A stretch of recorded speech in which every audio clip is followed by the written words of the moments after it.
We would like to welcome everyone and call to order the regular meeting of the West Valley City Council. It is August 12th, 2025, and we're beginning our meeting at 6:30 p.m. in the council chambers of West Valley City Hall. We have all members of the council present. We have Councilman Wood, Councilman Whetstone, Councilman Harmon is online, Councilman Hune, myself, Councilman Christensen, Councilman Norfelt, and we're joined at the dais with our city manager, Mr. Peely, and our city recorder, Ms. Kamick. Our opening ceremony this evening is going to be presented by Councilman Norfelt, and we'll turn the time to him. Thank you, Mayor. We have the amazing opportunity now to hear from American Preparatory Academy's Sistema Strings to present the national anthem. So in a moment, we will stand and give the proper salute. When someone's performing the national anthem, it's appropriate to face either the flag or the performers. I'm going to be watching the performers, so I invite you to do the same. So if they'll come forward and we will stand and have the national anthem.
Thank you so much. Yes, thank you. Okay, we'll go to our approval of minutes from July 22nd, 2025 to the council for discussion and a motion. I'll move to approve the minutes of July 22nd, 2025. Second. Thank you. I have a motion and a second. All in favor, please say aye. Aye. And any opposed? Okay, and those pass unanimously. All right, we now have our awards and ceremonies, and we'll turn the time again over to Council Member Norfelt. Thank you. This is a proclamation declaring August 20th, 2025 as Lights On After School Day in West Valley City in support of American Preparatory Academy's after-school programs and other after-school programs in the city. Whereas high-quality after-school programs not only keep young people healthy and safe, but help foster meaningful relationships, inspire learning and career pathways, promote civic engagement and community service, provide worthwhile and challenging activities, develop talents and strengths, and increase overall success in school and life. And Research indicates high-quality after-school programs that provide expanded learning opportunities for young people outside the school day helps to improve academic achievement, increase attendance and social behavior, and support working families. And in Utah, 14%, about 91,000 of kindergarten through 12th grade youth are responsible for taking care of themselves after school. And of all Utah children not currently enrolled in after school, 50%, about 320,000, would be likely to participate if an after school program were available in their community. And 97% of parents are satisfied with the after school program their child attends. And for every child in an after school program in Utah, 8 more children are waiting to get in. And 3.3% of Utah's K-12 children participate in after-school programs.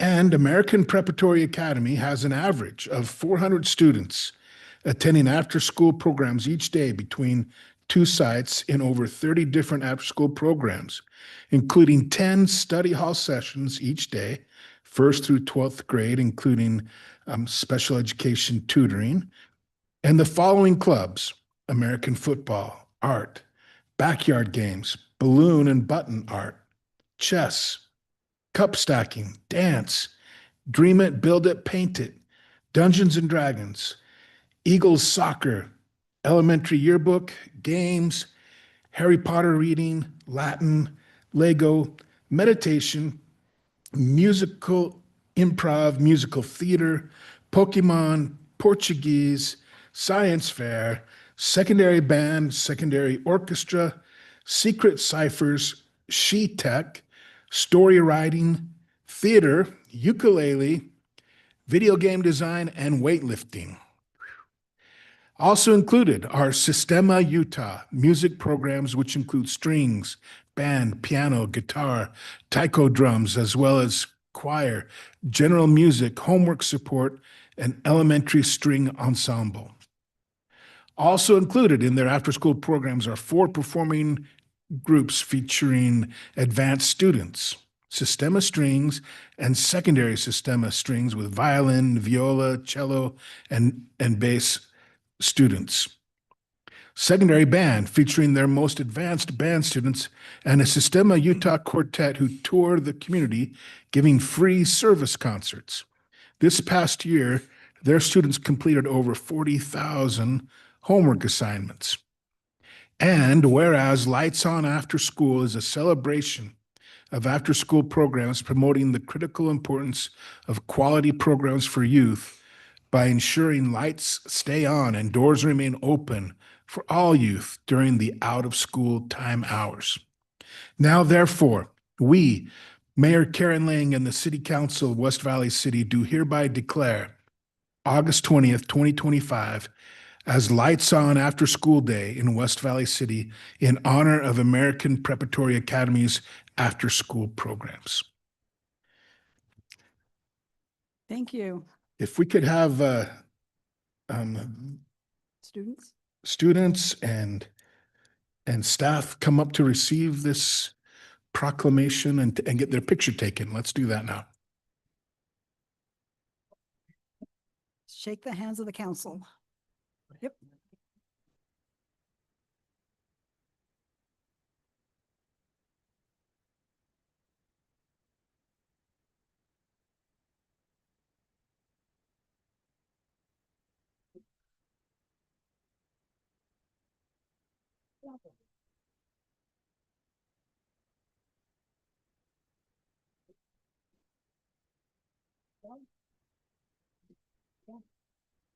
Right here, and we'll take a picture. Come on back, and we'll take a picture in the front. Right here, just come on the dais. I'd have to do 2 rows.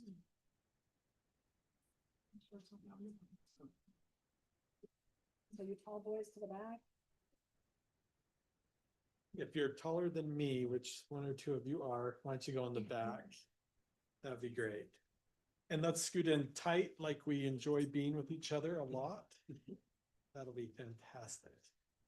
Okay, ready? 1, 2, 3. I know we have some more. Do you want to get in there too? I do not. Okay. You guys look great. Thank you. Thank you. That's all done?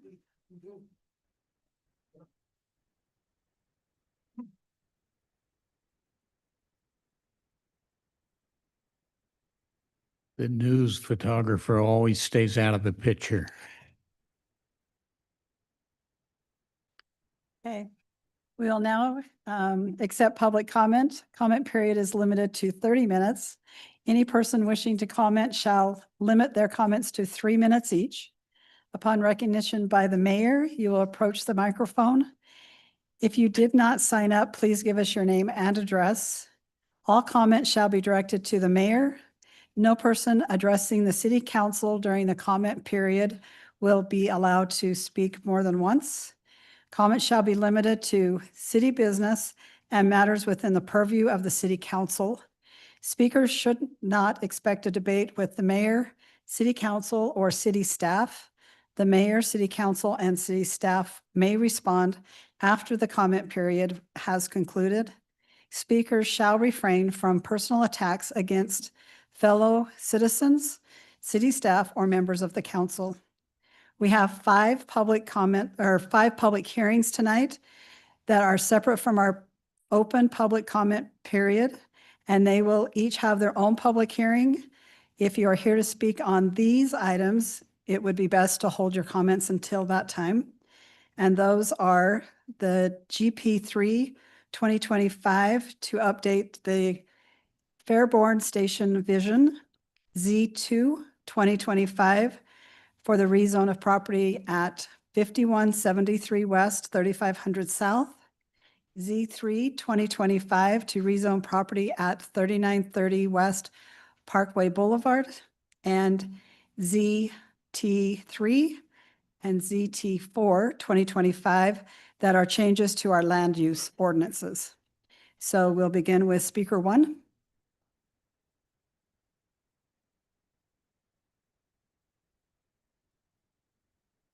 Good evening, Mayor and Council. First, I want to say, wow, American Preparatory Academy, all the things that they do. If you remember, was it 3 weeks ago, I talked about going to the gang conference. And one thing that the gang conference said, when kids are in after-school programs, it doesn't give the opportunity of gangs to recruit them.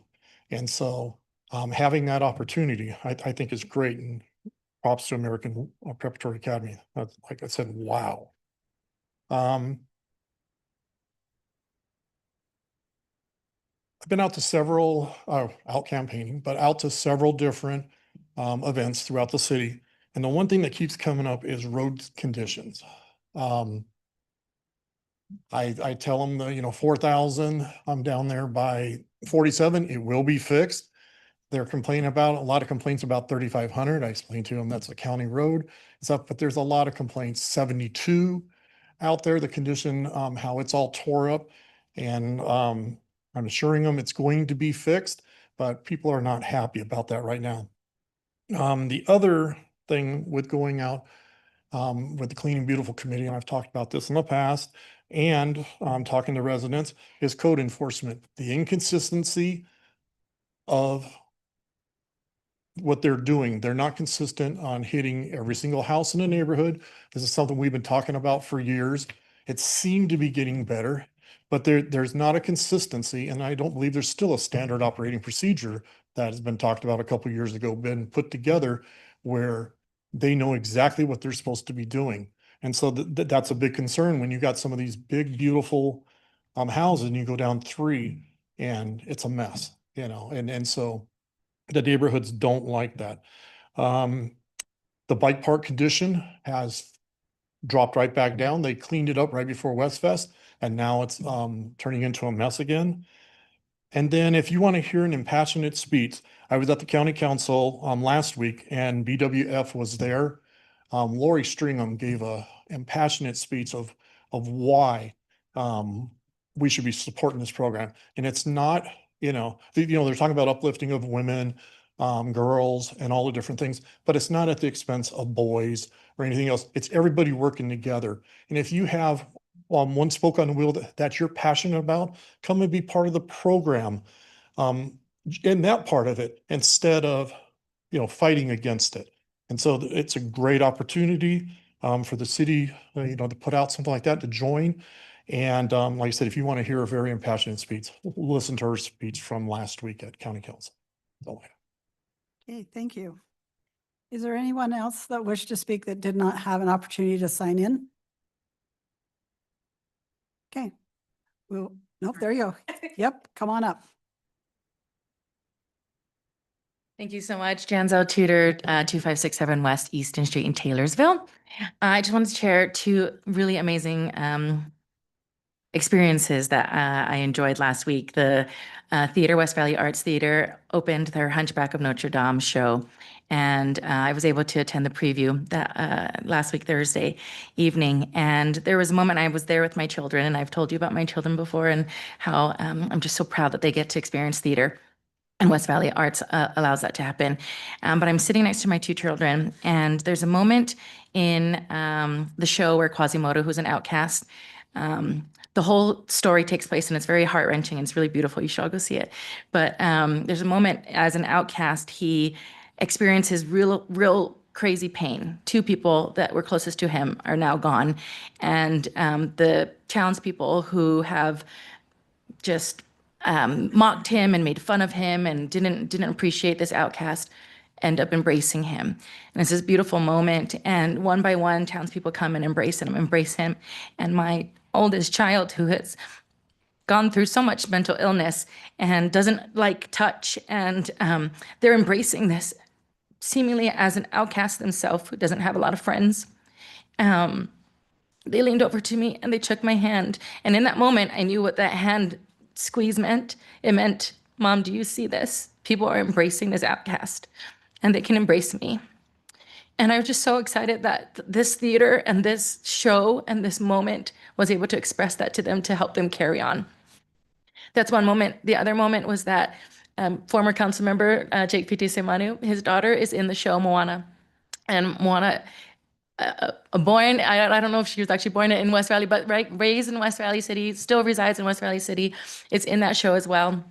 And she's so excited to be able to do this show, but she realized that this main character, Esmeralda, is from Brazil, or is part Brazilian, and she is also from, her mom is from Brazil, and they got to connect and they got to speak Portuguese together. And this woman is a woman of color, this woman is a plus size woman, and Juana gets to see this representation and make this connection with this actor, this beautiful actor, and see the talent that she possesses, and that one day that will be her, and sees that excitement and that joy in Juana's eyes that this is my future. She even changed her school to go to a school to learn theater, to make that her life passion. So here are two children who have been able to experience this, and West Valley Arts has made it happen. And I really hope that you all can see that beauty and that joy. Thank you so much. Thank you. Anyone else wish to speak? Okay, we'll close the public comment period. Is there any comments from the council? Okay, thank you. We'll now start on our public hearings. We'll begin with our first item of business is application GP3 2025, which is a request to update the city's general plan for the Fairborn Station vision. So this is initiated by the city, and it's to include the mall into the plan and also show the progress already completed.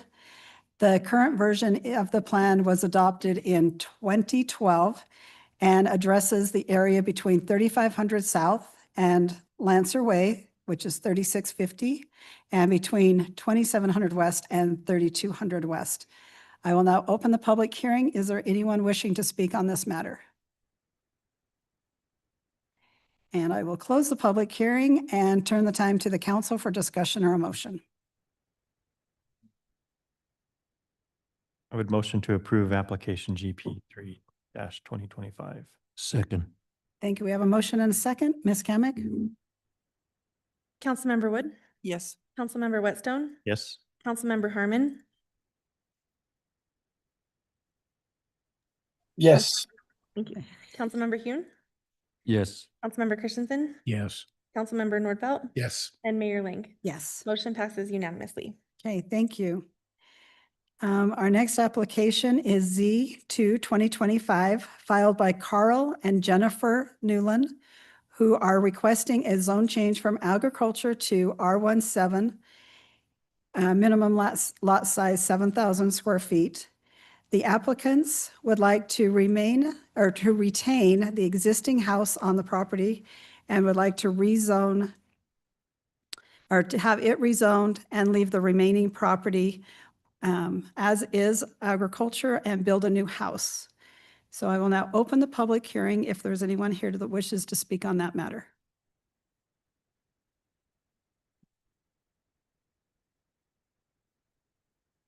So I'm Carl Newland. We live at the 5173 West, 3500 South. Just wanted to address the council. We've lived here for 31 years now. We're just are trying to help families, our family, as it's growing. Housing's incredibly expensive nowadays and kids are having a hard time getting through school. So this is our request to basically try to help keep our family. And we love the area. My wife works at Hunter High School. I'm 15 minutes from my work. So we'd love to stay here to accommodate our children and their needs.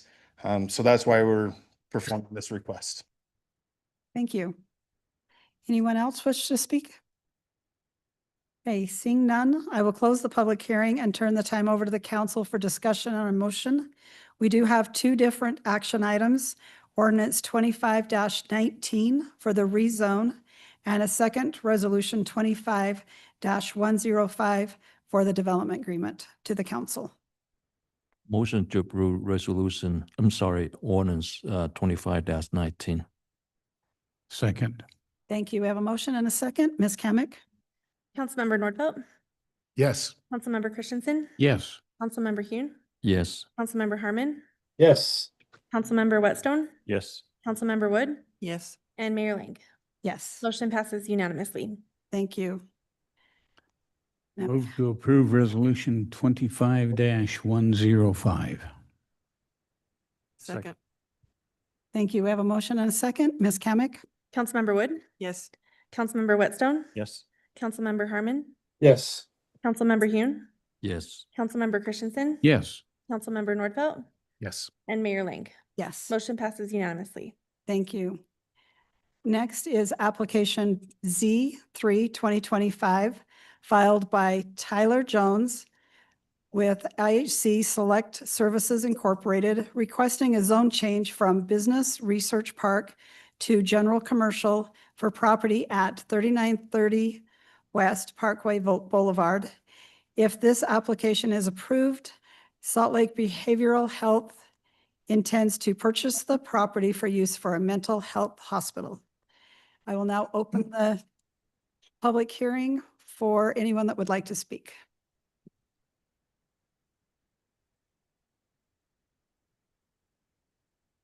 Thank you. Dustin Gallegos, 272 West, 160 North in Clearfield. I'm the CEO of Salt Lake Behavioral Health. So I appreciate the time and consideration.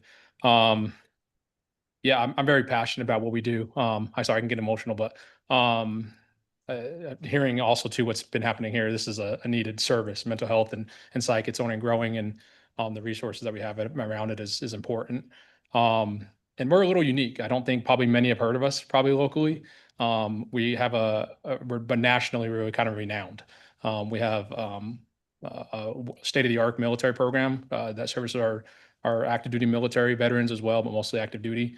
Flying from all across the world, work with over 100 installations just last year. I think most people would say the hub of military medicine is Walter Reed, and we're their number one referral source. They're our number one referral source and has been for many years. I'm the lucky one that gets to take the credit and get him and try to represent them. I don't do the work as much as they do, but our staff are amazing. The patients that come into the facility, it's amazing transformation, and it's something that's needed. I kind of got shivers a little bit when we did the national anthem. That was really cool. I'm a patriot at heart, and so obviously we service our community as well. We have about 30 to 40 acute local patients as well. But really, we kind of have this national draw. So it makes us a little unique. I would say it's a higher functioning unit. We do a lot of therapy. Yeah, I think there's been some other stuff about like transportation impact. It really wouldn't be any. There are in the facility. We do pick them up from the airport, bring them right back to our facility, and they stay for 30 days. It is a voluntary program. We work with their commands and their clinical teams back at the duty station. But it doesn't do any good to hold people, right? They got to want the help. And so, and a lot of these folks, they choose to. And this building, this location is important. We did a lot of homework and a lot of studying around it, and it's kind of perfect for us. As far as the layout, the look of it, the grassy area. Right now, our building is nice where we're at, but it's an office building. We don't have a lot of space to kind of go out and give people some fresh air and some recreational space, and that's important when you're doing mental health stuff. So, really, that's kind of the main reason for the switch and what we're trying to achieve. Thank you. Anyone else wish to speak to this item? Okay, seeing none, I will close the public hearing and turn the time to the council for discussion or a motion. I did want to confirm that the planning commission proposed to just rezone the area with the building, and that's what we'd be considering tonight. Is that Yes. correct? Yep. Okay. Then I'll move for approval for ordinance 2520 to amend the zoning map. Second. Okay, we have a motion and a second. Ms. Kamic? Councilmember Wood, Yes. Councilmember Whitstone, Yes. Councilmember Harmon, Yes. Councilmember Hune, Yes. Councilmember Christensen, Yes. Councilmember Nordfelt, Yes. and Mayor Ling. Yes. Motion passes unanimously. Thank you. Next is application ZT 3/2025 filed by Emmanuel Schulen, who is requesting a change to our zoning ordinance to permit medical and dental services offices in manufacturing zone on properties that are partially or entirely within 500 feet of a residential use or zone. The applicant is proposing this change to provide more tenant options for his office buildings. I will now open the public hearing, and is there anyone wishing to speak on this matter?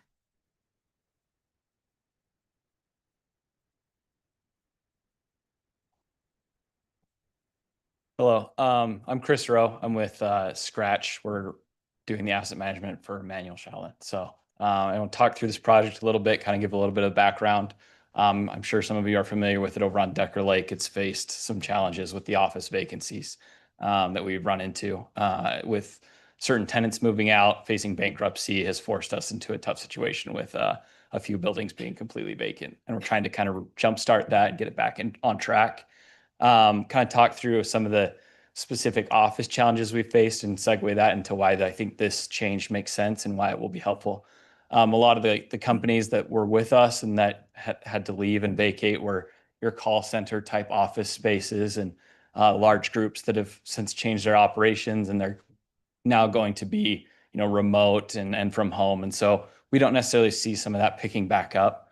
And we've reached out, we've exhausted a few options to try to get everything. We've, pushed that avenue, but it's an uphill battle. And so we started exploring a few conversations with medical and medical office potential tenants, both private and then some with universities, to see what their interest might be in some of this space. And the response that we got was that they were interested in some medical space that would allow them to have a mix and also some industrial space. And so they're kind of looking to have some space that will match that and give them flexibility moving forward. And that would allow us in our property to fill space that we are struggling to fill, while also giving us, a jump start towards bringing some office space back towards and revitalizing the area. And I think part of this too is it's a narrow scope to allow us to do this within 500 feet of a residential. So we're pitching, medical office spaces that will be your orthodontists, your dentists, things that will benefit the community, and allow them to have the flexible space they need as things change in the future. And it will be supplemental to the property as a whole. and it's not the main focus of the property, but it will allow it to gain the momentum that it so desperately needs to get back into filling that space and yeah, you know, making it better and making that portion of the city better. And I think, apologize, want to make sure that covering everything, but I think we view this as a situation that will just be beneficial all around in helping some of these struggling areas while being limiting enough that it addresses areas that really need, you know, this and not your more heavy industrial areas that might not be well suited for this kind of product. So, thanks. Thank you. All right, was there anyone else that wished to speak for this item? Okay, I will close the public hearing and turn the time over to the council for discussion and or a motion. Motion to approve ordinance 25-21. Second. Thank you. I have a motion and a second. Ms. Kamic. Councilmember Wood, Yes. Councilmember Whitstone, Yes. Councilmember Harmon, Yes. Councilmember Hune, Yes. Councilmember Christensen, Yes. Councilmember Nordfelt, Yes. and Mayor Ling. Yes. Motion passes unanimously. Thank you. Our final public hearing tonight is application ZT4 2025, which would amend the zoning ordinance to comply with changes made to the state code during the 2025 legislative session. I will now open the public hearing. Is there anyone that wishes to speak on this matter? Seeing none, I will close the public hearing and turn the time over to the council for discussion or a motion. Move for approval of ordinance 25-22. Second. Thank you. We have a motion and a second. Ms. Kamic.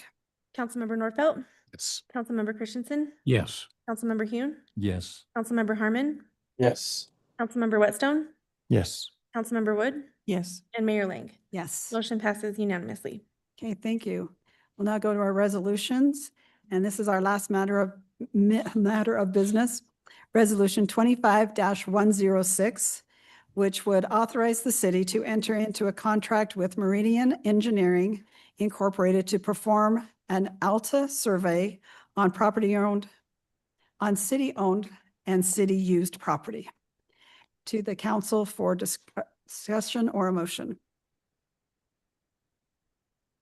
Motion to approve resolution 25-106.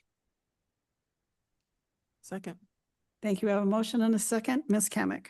Councilmember Wood, Yes. Councilmember Whitstone, Yes. Councilmember Harmon, Yes. Councilmember Hune, Yes. Councilmember Christensen, Yes. Councilmember Nordfelt, Yes. and Mayor Ling. Yes. Motion passes unanimously. Thank you. We do not have a need for a closed session this evening, so we have one more action item. Mayor, just a quick question. Yes. On the first public hearing, I motioned to approve the application rather than the ordinances. Was that okay? That's okay. Mhm. Okay. Yeah, wanna you make didn't sure. stop us. Yeah. And with that, I'll motion to adjourn. Okay, all in favor, say aye. Aye. And we stand adjourned. Thank you.